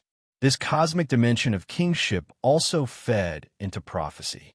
Early dynastic texts, some fragmented or cryptic, hint at predictions tied to astronomical events. Priests may have used these celestial patterns to forecast political upheaval, natural disasters, or the death of a ruler. The pharaoh, guided by these interpretations, could make decisions that seemed inspired or divinely mandated. To the populace, the king appeared omniscient, a man whose authority was written in the very fabric of the universe. Behind the scenes, however, this was a sophisticated system of observation, interpretation, and ritual that reinforced both power and mystery. The role of the stars in legitimizing rule extended beyond practical considerations. Cosmic symbolism infused every aspect of early dynastic life, from the choice of regalia to the design of ceremonial objects. Crowns, scepters, and ritual instruments often carried references to celestial bodies, solar rays, or cosmic cycles. Even the architecture of early temples and tombs reflected patterns seen in the heavens, creating a mirror between the earthly and the divine. This intricate weaving of sky and state suggests that the first pharaohs were not merely kings. They were living embodiments of a cosmic principle, rulers whose very existence was meant to sustain the order of the universe. In this light, the hidden knowledge of the advisors and priests takes on even greater significance. They were not only counselors of state and ritual masters, but also interpreters of cosmic law. Their understanding of the heavens was a tool of governance, a secret that bolstered the pharaoh's authority while remaining largely invisible to ordinary citizens. It is possible that much of this knowledge was deliberately encoded in architecture, symbols, and texts, meant to be deciphered only by those initiated into the mysteries of kingship. The implication is profound. The First Dynastic Period was not simply a historical era of consolidation and conquest. It was a deliberate experiment in aligning human civilization with the cosmos itself. Ultimately, the early pharaohs' relationship with the heavens exemplifies a vision of leadership that transcends the temporal. Their rule was not only about commanding armies or collecting tribute. It was about maintaining a balance between the visible and invisible worlds, ensuring that the currents of time, earth, and sky flowed in harmony. This cosmic kingship, observed and guided by a cadre of priests and advisors, planted the seeds of a civilization whose fascination with the stars would endure for millennia, echoing through every pyramid, every temple, and every ritual performed in honor of the gods. It is a reminder that the story of Egypt's first pharaohs is never confined to the land of the Nile alone. It stretches upward into the boundless mystery of the night sky, where kings, gods, and stars converge in an eternal dance of power and prophecy. The story of Egypt's first pharaohs is a tapestry woven not only from stone and papyrus, but also from the fragments of knowledge that have been lost, hidden, or deliberately erased. As we peer into the sands of time, we are confronted with gaps in the historical record, voids that have puzzled archaeologists and historians for centuries. Some of these absences are simple: the ravages of time, decay, or natural disaster. Yet, others are more deliberate, hinting at a conscious suppression of knowledge that might have revealed truths too powerful or too dangerous for the wider world to see. These missing pieces invite speculation, drawing the imagination toward the shadowy corridors of forgotten history, and suggesting that the story of Egypt's first rulers is far deeper and more complex than conventional narratives allow. Archaeological evidence from sites such as Abydos, Saqqara, and Hierakonpolis presents tantalizing glimpses of what has been lost. Tombs and ceremonial sites frequently contain enigmatic symbols, objects whose purposes remain a mystery, and inscriptions that resist straightforward translation. Some artifacts appear to reference events or knowledge that are conspicuously absent from surviving historical accounts. Why were these details omitted? Were they considered too sacred, too politically sensitive, or too esoteric for public understanding? Scholars have long debated these questions, but the possibility that knowledge was deliberately withheld cannot be ignored. There are whispers among Egyptologists of entire texts destroyed or concealed, perhaps to protect the pharaoh's secrets or to maintain control over religious and political authority. Consider the case of Abydos, one of the earliest centers of royal burial and religious activity.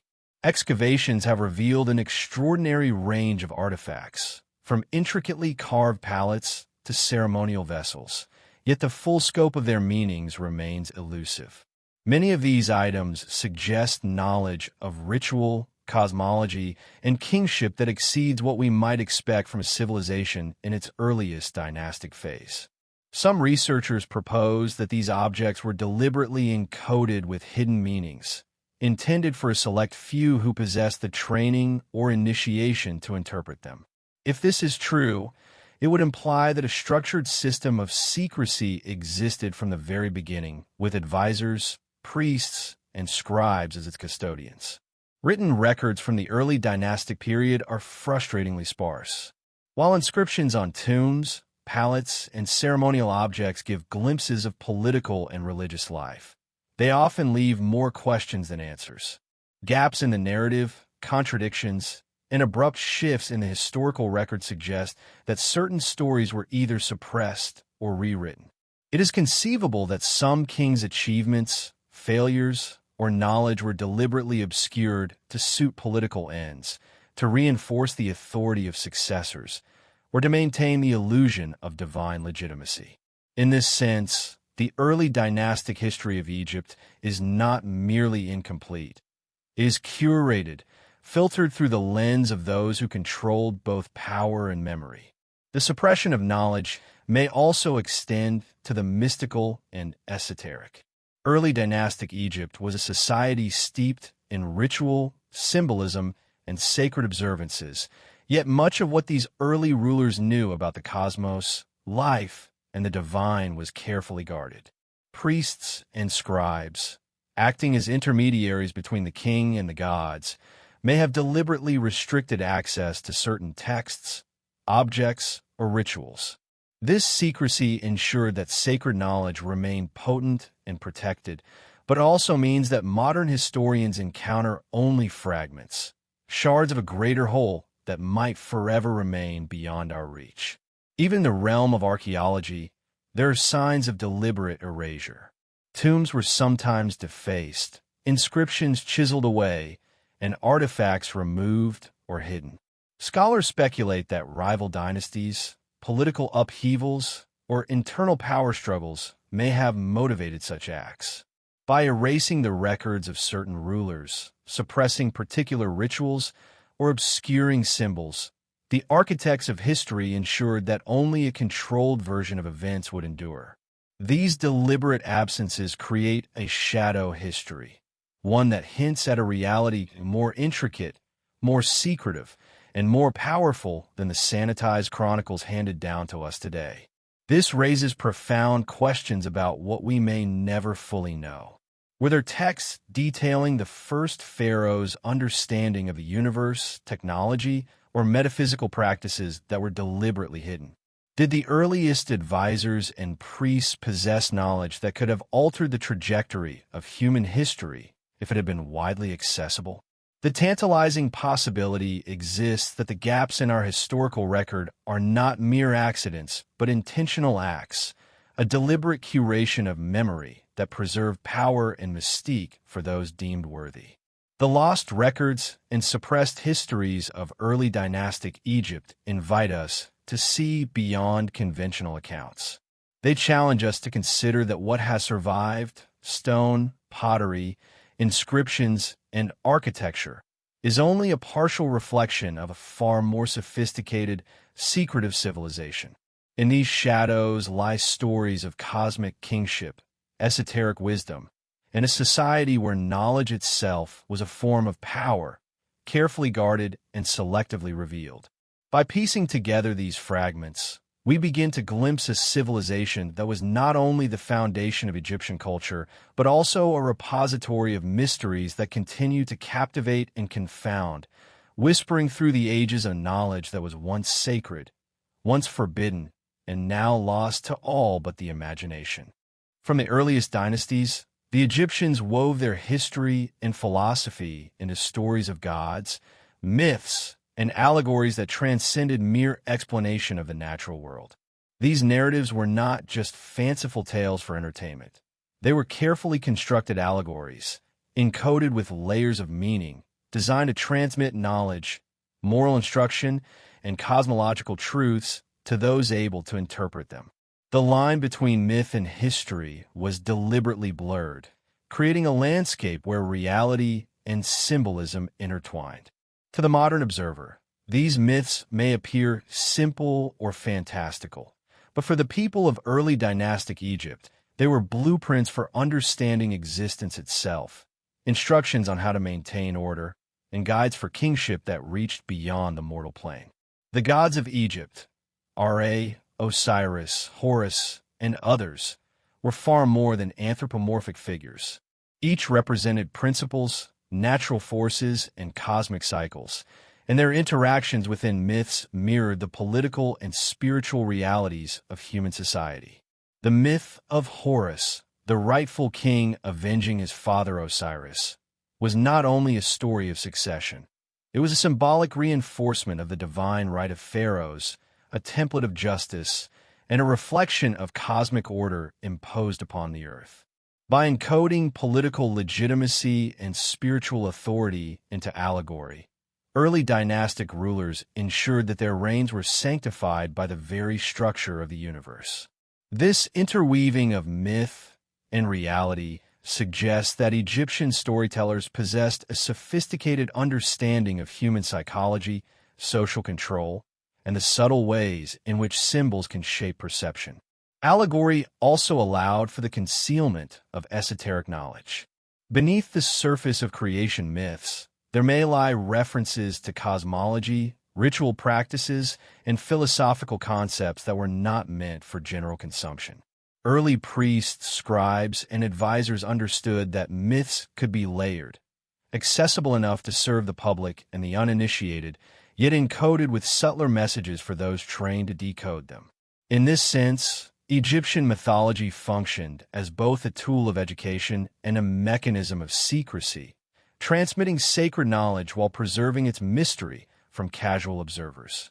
Some scholars speculate that even the arrangement of myths within early texts and inscriptions was deliberate, designed to conceal mathematical, astronomical, or metaphysical principles in plain sight. Consider, for instance, the recurring motifs of death, rebirth, and cosmic cycles. Osiris's death and resurrection symbolize not only agricultural cycles, but also the eternal renewal of power, legitimacy, and cosmic order. Pharaohs, by aligning themselves with these narratives, were not simply participating in ritual. They were positioning themselves as living embodiments of these cosmic truths. Every coronation, every ceremonial act, and every royal decree was infused with symbolic resonance, ensuring that the ruler was inseparable from the eternal rhythms of the universe. These myths were far more than religious storytelling. They were performative tools, encoding both power and spiritual truth into the very fabric of society. The allegorical nature of early Egyptian myth also provided a framework for understanding human behavior and morality. Stories of gods contending with chaos, triumphing over disorder, and negotiating divine justice offered models for leadership and governance.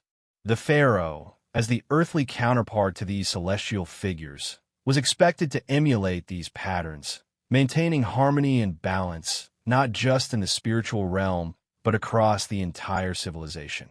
Through allegory, myths instructed, cautioned, and reinforced social cohesion, blending pedagogy with profound symbolic insight. Yet the deeper, hidden layers of these myths remain tantalizingly elusive. Some hieroglyphic inscriptions and ceremonial artifacts suggest knowledge of cosmic laws, mathematical patterns, and celestial alignments embedded within narrative structures. The possibility arises that myths were intentionally multidimensional, entertaining for the uninitiated, instructive for the literate, and revelatory for the few who had been trained in the mysteries. In this way, the very stories that shaped culture were also vessels of secrecy, safeguarding knowledge while appearing accessible, guiding both the common people and the king in subtly different ways. Even the act of storytelling itself was ritualized. Myths were recited during ceremonies, performed through dance and music, and represented visually in tombs and temples. These performances reinforced memory, anchored societal norms, and created a living connection between past, present, and the divine. To witness these myths in context was to participate in a multi-sensory transmission of history, cosmology, and esoteric wisdom. The narratives were alive, their meanings shifting depending on who listened, who watched, and who understood the hidden symbols woven within. In essence, the myths of early dynastic Egypt serve as a bridge between what was known and what was deliberately concealed. They offered instruction and inspiration while safeguarding profound truths from casual observation. They remind us that the first pharaohs operated within a world where knowledge was layered, where the line between reality and allegory was intentionally blurred, and where the narratives told to the masses often contained secret dimensions accessible only to those initiated into the mysteries of kingship. By studying these myths carefully, we begin to glimpse the hidden philosophies, cosmic insights, and subtle codes that shaped the very foundation of Egypt's civilization, hinting at truths that may still lie buried, waiting for those with the patience and vision to uncover them. The first pharaohs understood that their mortal reigns were only part of a larger, enduring story. Legacy was everything. From the fragile sands of the Nile, where kingdoms rose and fell, memory became a kind of immortality. To ensure that their authority and achievements survived the ravages of time, the early rulers developed a deliberate system of legacy, a careful orchestration of monuments, rituals, and storytelling that blended myth, memory, and power into a seamless continuity. They knew that their rule would not be measured solely by the span of their lives, but by the marks they left upon the land, the people, and the cosmos itself. Dynastic continuity was the keystone of this approach. The first rulers sought to create an unbroken chain, a narrative in which each successor appeared as a natural extension of the divine order. This was not mere political expedience. It was an expression of cosmic philosophy. By linking one king to the next, by embedding rituals, symbols, and myths into each reign, the pharaohs created a sense of inevitability, that Egypt had always been unified under the divine mandate, that its destiny was preordained, and that its rulers were not mortal men, but living embodiments of eternal order. Monuments were the most visible expressions of this legacy. From early mastabas to the first step tombs, architecture served both practical and symbolic purposes. Tombs housed the bodies of the dead, but they also encoded stories, rituals, and celestial alignments. The very layout of a necropolis could reflect theological principles, dynastic narratives, or even secret knowledge accessible only to the initiated. By embedding layers of meaning into stone, the pharaohs ensured that their authority would be remembered and that their successors would inherit not only territory and armies, but also a carefully constructed framework of legitimacy. Ritual memory was equally important. Ceremonies, festivals, and rites were repeated year after year, generation after generation, each iteration reinforcing the divine and political narrative of kingship. These rituals created a rhythm to the life of the state, a sense of order and continuity that transcended individual rulers. By participating in these ceremonies, citizens and priests alike internalized the narrative of dynasty, unknowingly enacting the story of power, legitimacy, and cosmic alignment that had been carefully designed over centuries. The past, present, and future were intertwined in these rituals, creating a living history that guided the kingdom forward. Storytelling, both oral and visual, amplified this effect. Scribes chronicled events, victories, and religious observances with painstaking precision, often encoding allegorical or esoteric information alongside public accounts. Murals, carvings, and inscriptions illustrated myths, celestial events, and historical achievements, transforming walls and monuments into narratives that spoke across time. In this way, even the most mundane political act, a border conquest, a harvest decree, or a diplomatic alliance, was woven into the greater tapestry of dynastic purpose, preserving the memory of the pharaoh's wisdom and power for generations yet unborn. The construction of legacy was not only about glorification, it was also about control. By controlling the narrative, the pharaohs could shape perceptions, guide societal behavior, and maintain the continuity of authority even in the face of potential upheaval. Dynastic continuity required more than heirs. It required the careful cultivation of memory, the management of perception, and the orchestration of both public and secret knowledge. In this sense, early dynastic Egypt functioned as a civilization where the past was constantly curated, where history itself became a tool of power, and where memory was as important as armies in sustaining the state. Even within this structured continuity, there were signs of sophistication that suggest knowledge beyond mere political maneuvering. Architectural alignments, ritual timing, and ceremonial repetition indicate an understanding of astronomy, mathematics, and cosmology deeply integrated into the culture of memory. Legacy was not simply an expression of earthly ambition. It was a reflection of the universe itself, a careful attempt to synchronize human civilization with the rhythms of the cosmos. Each pharaoh, by participating in this system, became a link in a chain that stretched beyond their lifetime, anchoring Egypt in a cycle of eternal order. Through these methods, the early pharaohs ensured that their civilization would endure, that their successors would inherit not only power, but also a story carefully constructed to appear eternal, divinely sanctioned, and unbroken. It was a sophisticated blend of memory, symbolism, ritual, and architecture, a deliberate creation of a living legacy that allowed Egypt to survive, flourish, and capture the imagination of the world for millennia. By understanding this intricate orchestration of dynastic memory, we begin to see the first rulers not merely as kings, but as architects of time itself, shaping not only the events of their day, but the perception of history, the framework of religion, and the enduring narrative of a civilization whose influence would echo through eternity. As the layers of Egypt's early dynastic history unfold, a hidden pattern begins to emerge, revealing truths that have long been buried beneath sands, stone, and the careful curation of memory. The first pharaohs, far from being merely political rulers, appear as custodians of a knowledge that straddled the realms of the earthly and the cosmic, the mundane and the divine.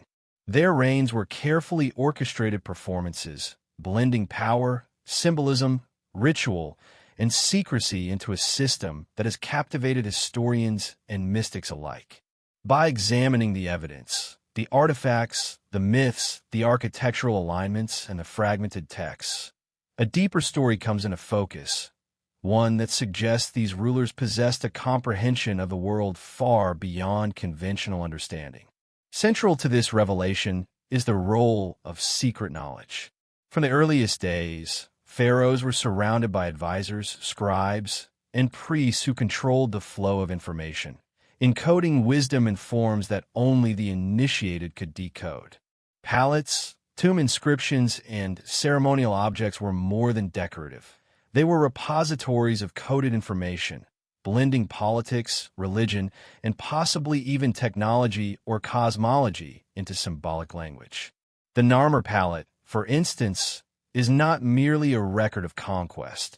It may also be a blueprint of statecraft, cosmic alignment, and spiritual authority. Every image, every figure, every crown and animal carries a layered meaning, hinting at principles that guided not just the rule of men, but the balance of the universe itself. The construction of tombs and temples further reinforces this idea.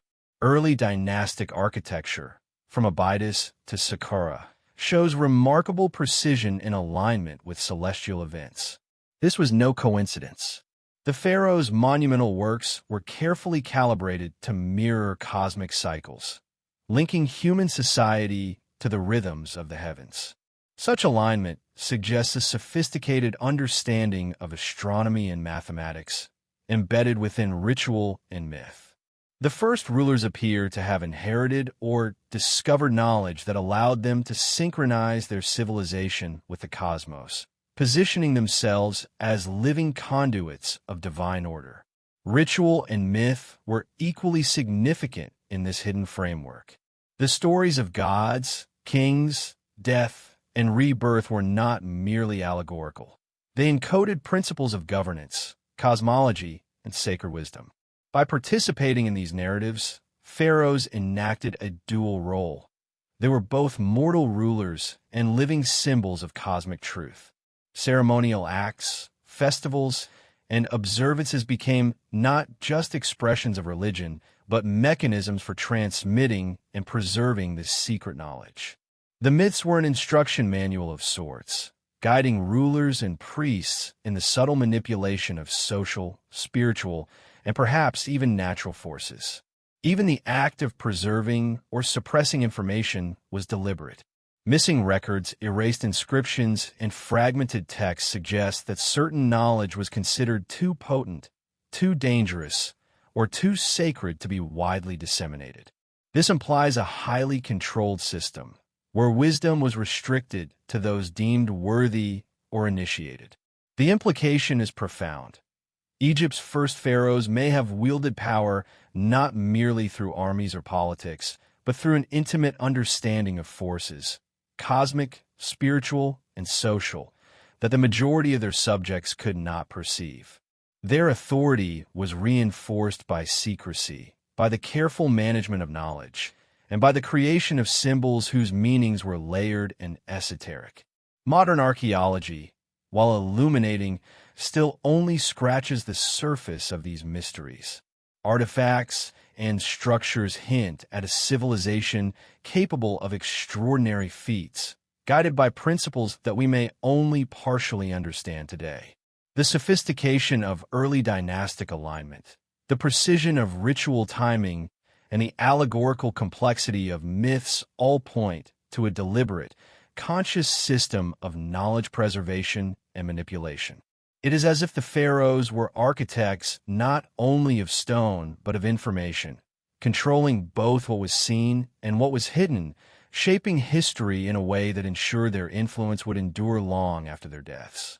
Perhaps most striking is the possibility that this knowledge extended beyond the purely terrestrial. The integration of celestial observation, ritual, and political authority suggests that the first rulers viewed their civilization in a cosmic context, positioning themselves as intermediaries between heaven and earth.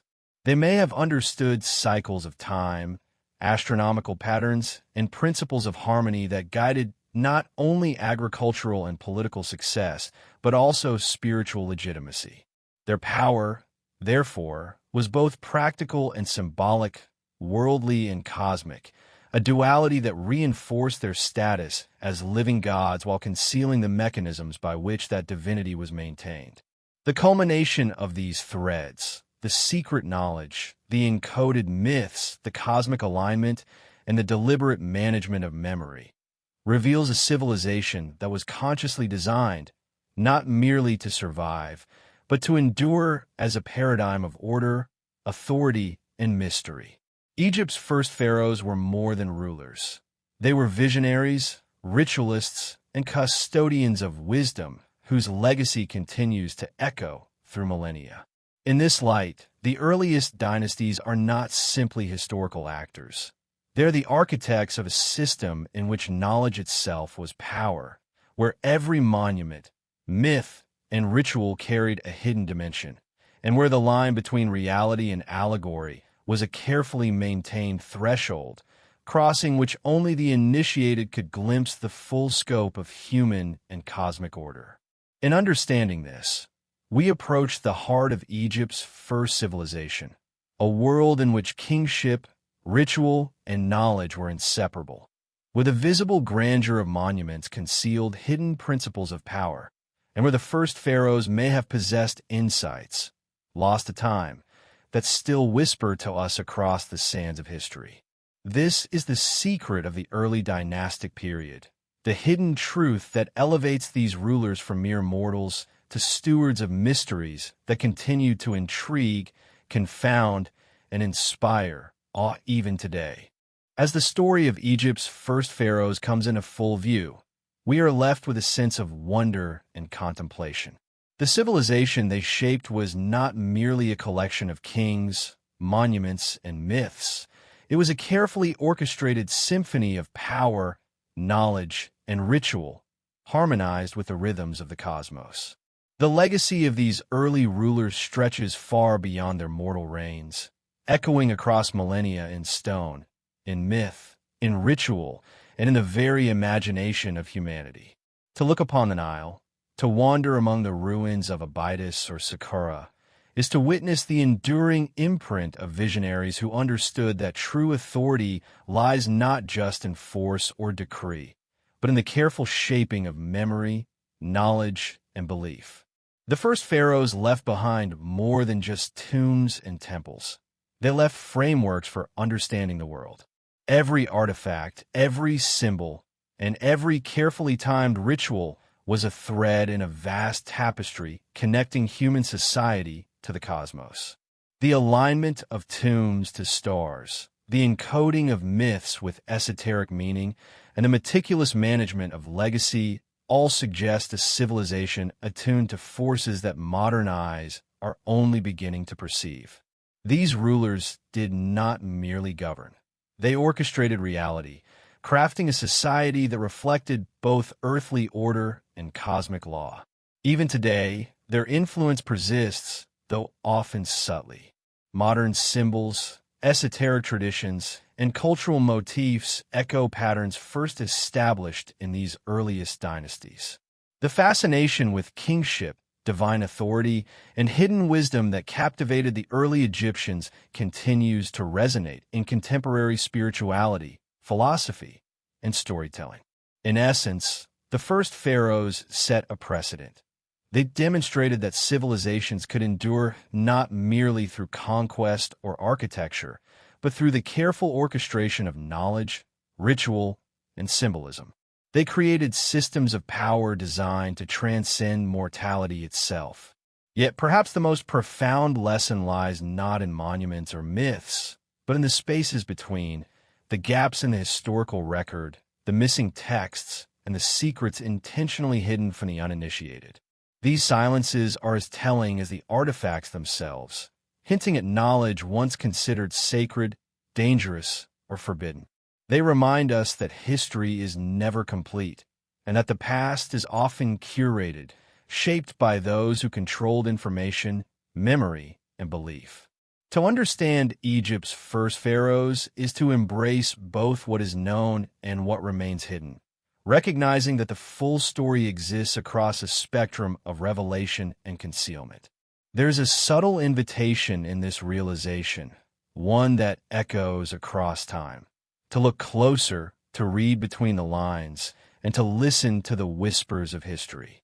The first dynasties offer more than historical facts. They offer a blueprint of human ingenuity, a testament to the power of knowledge, and a reflection of humanity's enduring desire to connect the earthly with the divine.